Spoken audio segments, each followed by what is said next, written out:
that I am called the Count, because I really love to. Welcome back to the GC Informer. I am Snowy, otherwise known as Count Fracula, and today we're going to talk about some news, and it's the only day you've got me to do that this week for you. I mean, I would feel like I'm neglecting you, but let's be honest, any of me should be seen as a godsend. Enjoy me while you have me. Yes, due to family commitments, I will not be here for the news tomorrow. Instead, you will have a substitute of Orange Lightning, who just felt like doing the news. So, yeah, this is her trial by fire into the world of news editing. It's going to be fun. We will start today with just a tiny little touch on Alex Mara. I'm not going to go into everything, just going to touch on things. River City Ransom Underground is back on Steam after a music change to get rid of all references to Alex Mauer, which is a positive thing. Hooray! A game that she got taken off Steam is back on Steam. Good. Also, there are sort of rumours that she may or may not have violated her restraining order. The restraining order which was about sort of telling her not to file DMCA claims and get rid of DMCA claims, so she may have violated that. I hope not, but she may well have done. For more information on that front, do please watch Sid Alpha's video on that. I'm not really covering it because I'm sick of it, but I just thought it was worth touching on at least, so, you know, you get something from me. Moving on to more positive news, Sonic Mania, the really fantastic looking new Sonic game that's coming out in there's 10 days actually from when this video goes out, 11 days for me, 10 days until Sonic Mania is released, which is really a lot closer than I thought it was. The game has received another little sort of gameplay trailer type thing, this time focusing on the bonus stages.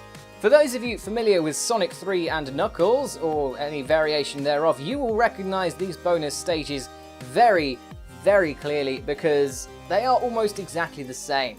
The first stage is a slight variation on the whole run down the track getting rings, whereas this time you have to catch a UFO and get some blue spheres and rings. I don't really know what the blue spheres are doing. I'm presuming that just marks your progress and what score you get at the end of the bonus level. The second bonus stage is exactly the same as one of the bonus stages in Sonic 3 and Knuckles, which is the ball sort of collecting thing.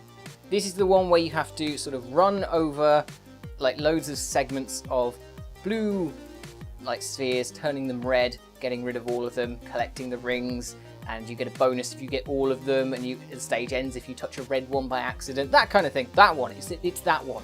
It's the same. This is a very positive thing to me because I love those stages and I think more of them is very welcome. And to be honest, Sonic Mania, I nearly said Sonic 3 then, Sonic Mania feels very much to me like the sequel to Sonic 3 and Knuckles that should have been. This feels like the direction the game should have been taking all along. It looks like just a nicely graphically modern version of Sonic, and I'm really looking forward to it. Dynasty Warriors 9 is getting a better release in the West than we thought. For those of you who aren't aware, Dynasty Warriors is a very over-the-top fighting style game where it's basically you against a massive horde of enemies and you somehow win. Because logic. Think was a comparable game that's more popular in the West, Heavenly Sword, that made it over here moderately unscathed. Think that kind of thing, but more insane and basically the progenitor of those kinds of games. It was originally planned for just a release in the West on the PlayStation 4, however a release has now been confirmed for a PC release on Steam and for Xbox One. No release date has been given for the game, but sometime next year I think is the planned release for Dynasty Warriors 9 over in the West. And for those of you who are a fan of the series and maybe don't have a PlayStation 4 or just haven't been able to get one before now, it's going to be on all the platforms that matter apart from the Switch, so now's your time. Rocket League is getting very serious in a crackdown on bad language. They have started a list of words that should not be used in chat. A total of 20 words so far, and they apparently, while the list was not disclosed, include racial slurs. I'm not going to try and guess the words, but I can imagine the word fuck appears at some point in there. Of course, you can just use the word fuck if no one's going to report you, but if in voice chat or text chat you use one of the words on the list, which we don't know, and you get reported to the psionics for it, if a player reports you, you can get instantly banned. Now, while the ban for first-time offenders is sort of lenient-ish, it'll be like, I think it's 24 hours, they said. I'm just going to have a look on the little tabs here. Do excuse me for a second. Yes, 24 hours. Then, if you continue to do it, it'll go up to 48 hours, then a week, and then probably a permanent ban from there. It's not all a one-hit kill, though. Some words, probably milder words, like maybe shit, will get you banned after a few instances tied to your account. As said before, it is only 20 words, but they are looking to expand it to include more words in, I think it's the English language, and different languages will also follow, so you can't, obviously soon won't be able to say shyster and get away with it necessarily in the Rocket League voice chat. As a game with, I think it's 34 million players, some ridiculous, yes, 34 million players across all platforms, this does kind of make sense when you think about it, because a lot of these players might be young children, and they're just trying to protect these children from the sort of trolls and awful people in the world. But it could go wrong, it could go right, we'll see. I'm sure if it goes wrong, then the developers will have all hell to pay as a consequence.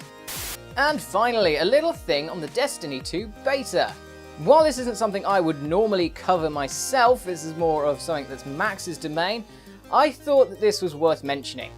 During the beta for the PC version, which is due on sort of mid to late October, you will not be able to use recording or streaming software. This isn't a blanket thing, it only applies to things like OBS and XSplit, which change code, like sort of they alter code to be able to record, and it will not apply to things like Shadowplay, which are sort of baked into NVIDIA's graphics card software. All those kinds of built-in ones will be fine, and an external recorder will be able to record. However, if you wish to record full screen, you will not be able to using OBS. Also, for some reason, all kinds of overlays will be disabled and not be able to be used when in-game. So any sort of notifications from Discord or Mumble, any sort of things like frame rate counters, all that kind of thing, they're all going to be disabled. Now, for the latter thing, there might be a reason for that. It might be so that they don't get, like, loads of performance issues don't get put out there and go, look at the appalling frame rate that this is running at. But at the same time, the recording software, whilst they say it's to stop cheaters, so yeah, because stream sniping, that is a genuine thing. See Vox's news video yesterday on that subject. I think that's kind of weak source excuse, and I'd like to know what the actual reason is for them not wanting us to be able to record properly in some softwares. Because, let's be honest, cheating doesn't seem to be that reason, if it's not, like, on all. I don't know. I'm sure there is a reason. I don't think it's to do with cheaters on streaming, and we'll probably never know. But still, I don't really like that move. I think it's a bit shitty. Moving on. So that's it from this episode of the GC Informer. I hope you enjoyed it. If you do, please give us a like, a subscribe, a comment. Please let us know what you think, whatever else you fancy. And our social links are down in the description below if you want to follow us on any of those kinds of things, or join our Discord server as a public member, which we have a few already, and they're all lovely people. It's a lovely community. Please join in if you enjoy our stuff. Thank you very much for watching, and I will hopefully see you at some point next week for some more news.